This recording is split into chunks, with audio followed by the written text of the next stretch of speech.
My name's Darren Houston. I've been in law enforcement for approximately 26 years. Out of those 26 years, I've done a number of things with the same law enforcement agency, from gang unit, narcotics, SWAT, negotiations, warrants. I'm currently assigned to Homeland Security as a task force officer. Been doing that for about four and a half years in the gang unit.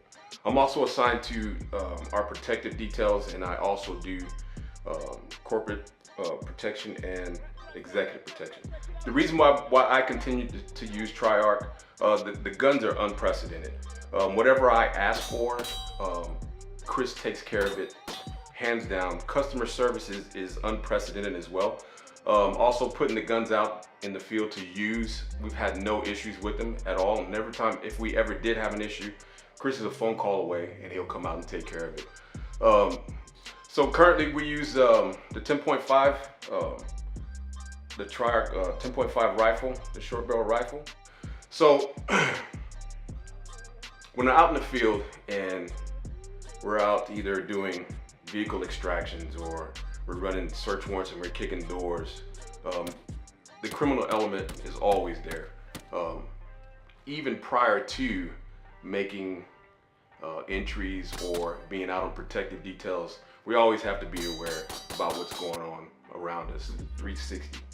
So knowing that you have that weapon system there from Triarc is again unprecedented. We've got no issues with it at all. During my law enforcement career, about 4 days after the buildings went down, the towers went down, we had the opportunity to get back out, and I was in narcotics at the time, to get back out and start conducting search warrants again. At this particular time, I was the point man because it was my search warrant. We made entry to the location. As I was making entry to the location, I was carrying the shield. Got maybe 1 or 2 steps in the house, ran into a couch that the bad guy had placed in front of the door, which I didn't see because I was holding the shield. So at that particular time, I ran into the couch and made me lift the shield up, and the bad guy came out of the bedroom shooting. At that particular time, he struck me with the .45, hit me in the stomach. I returned fire, hit him about 3 or 4 times. He went down. And the search warrant was fortunately concluded after that. We found guns, drugs, and probably about $4,000 or $5,000 worth of cash at that particular time, once it was all said and done.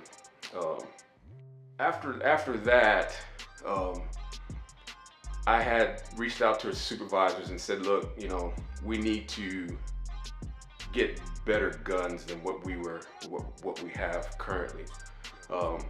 That was about the time when I ran into Chris, and I reached out to Chris to talk to him about bringing on some weapons onto my law enforcement organization, and we got that accomplished, and things have been smooth sailing ever since.